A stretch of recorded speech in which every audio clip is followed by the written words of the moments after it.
লাইফে first time ট্রেনে বসে এত বড় একটা তরমুজ নিয়ে তরমুজ কেটে খাচ্ছি। মানে আমার লাইফে ফার্স্ট টাইম। তোমরা কি এরকম তরমুজ বা ফল নিয়ে ট্রেনে বসে খাও?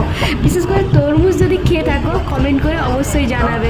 মানে আমি তো ফার্স্ট টাইম ট্রেনে তরমুজ কেটে খাচ্ছি, খুব ভালো লেগেছে।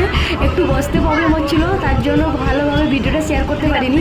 বাট এই রকম ফল জাতীয় কিছু খাবার নিয়ে ট্রেনে যাওয়া উচিত, কারণ ট্রেনে খাবার খাওয়া যায় না। আমি তো বিশেষ করে খেতে পারি না, আমার প্রচণ্ড ঘেন্না করে ট্রেনের খাবার, বাইরের খাবার আমি ছেড়েই দিয়েছি বলতে গেলে খাবার। তো আমি তরমুজ এই প্রথমবার নিয়ে গেছিলাম, তাই তো আমাদের সাথে শেয়ার করলাম। অ্যাকচুয়ালি আমরা যাচ্ছি বাড়ি। আমার একটা সইয়ের দাম 15,000 টাকা, মানে আমার একটা সই লাগবে, তার জন্য গ্রুপের সই।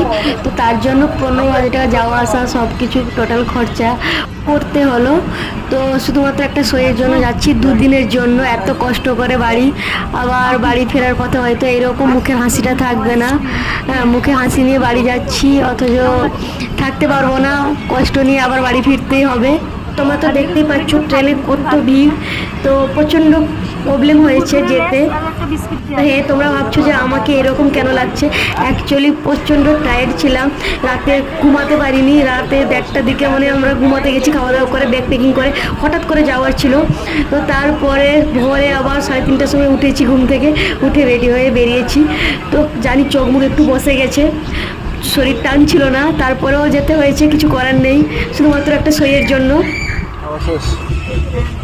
সব খেয়ে নিয়েছো একটা পুরো। তুমি কি খেয়েছো? আমি কিছু খাইনি। শরীরটা নিচে পড়ে গেছে।